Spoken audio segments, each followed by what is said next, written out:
If you ever find an old cassette tape in a dead person's house, do not press play. Not even once.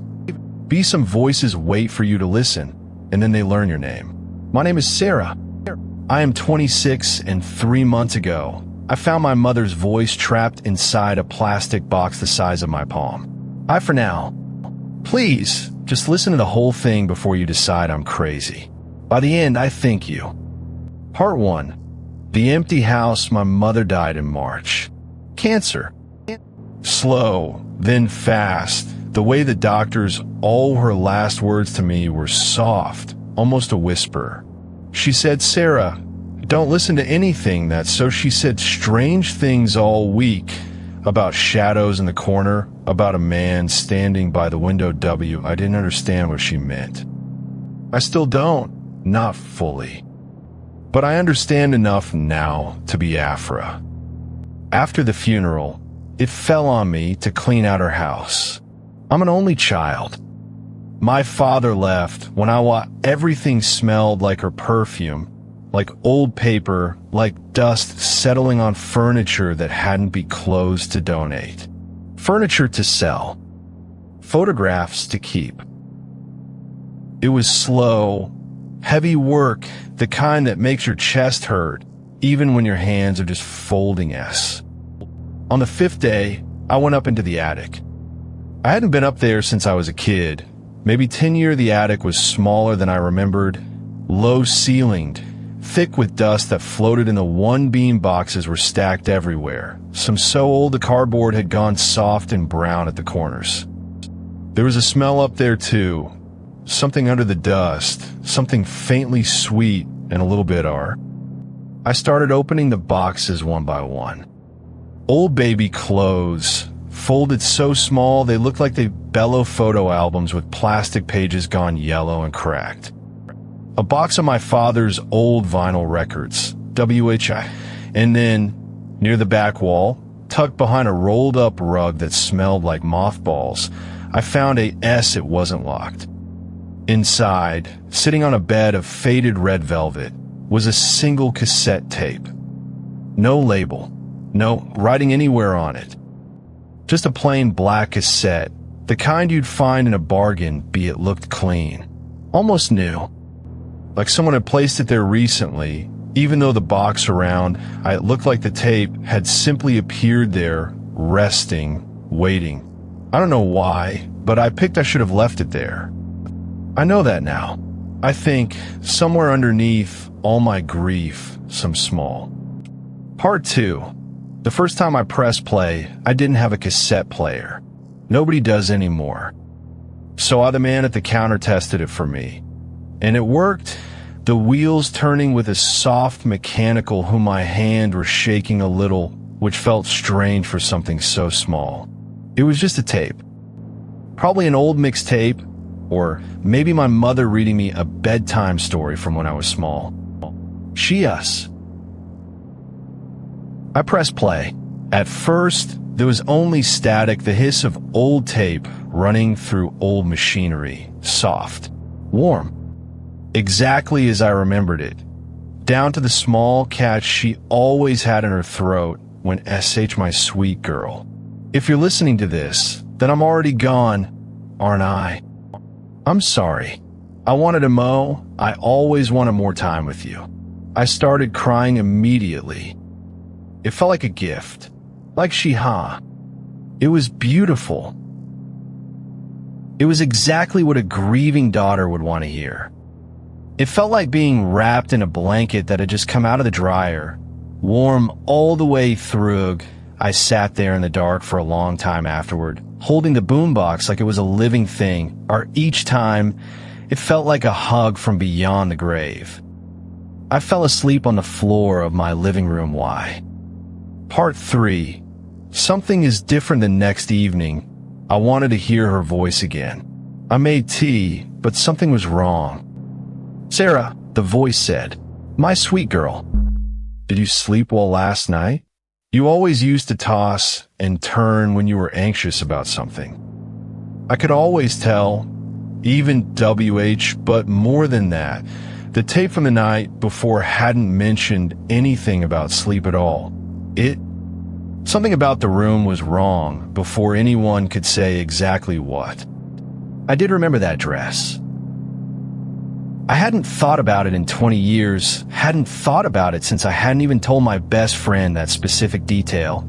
I'd only said I'd found an old player, so my hands went cold. The tape clicked off again, exactly 10 minutes in, same as before the click, so I didn't sleep that night. I sat awake in bed with all the lights on, staring at the boombox sitting. Part 4. I try to explain it away in the morning. Sunlight helps. It always does.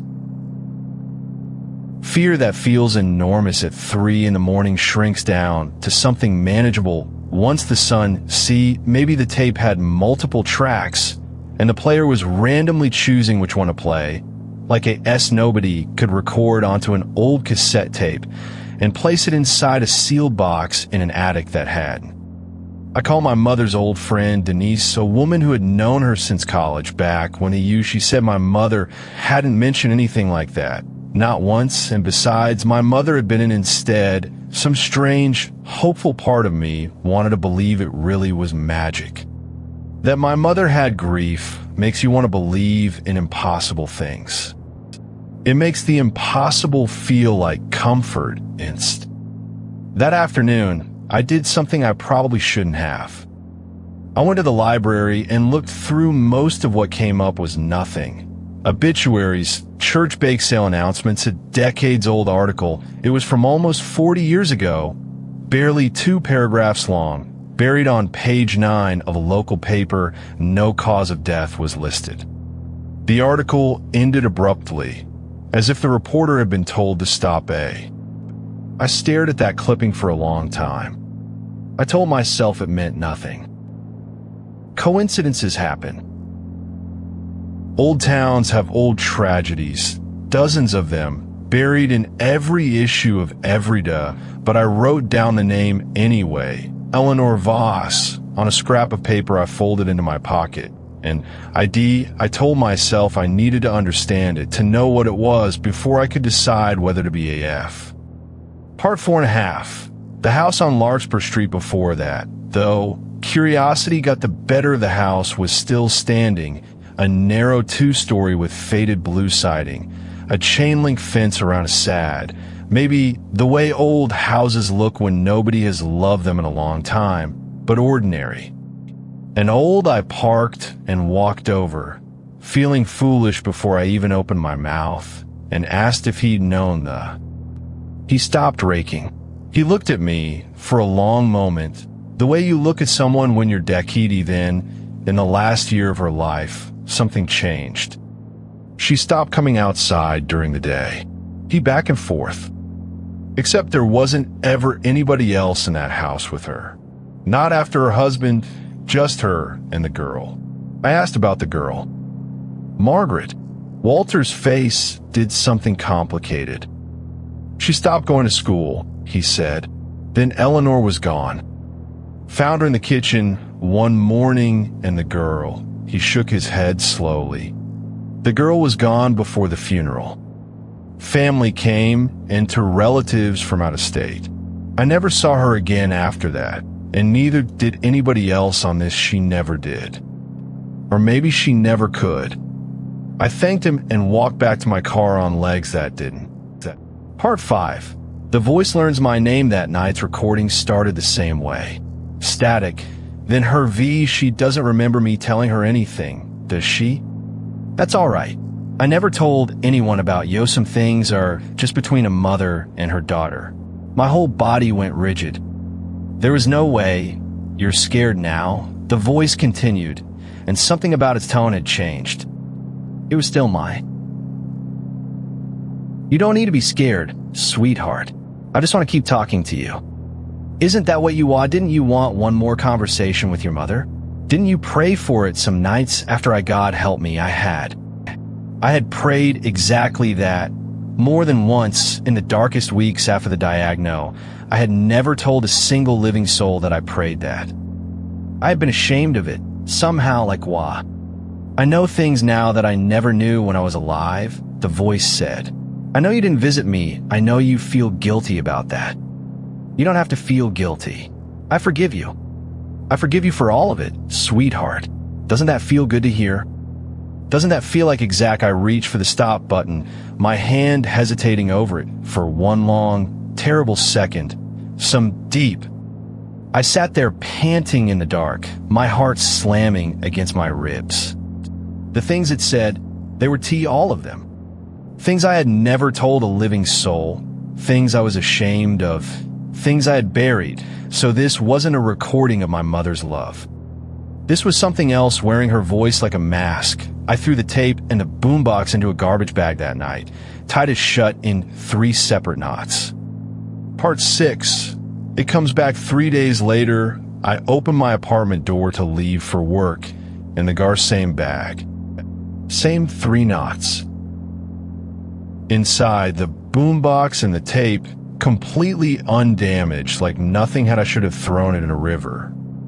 I should have driven 2 hours out of town and left it in a dump, but something about finding it on my doorstep, untouched, waiting for me like a loyal dog that had.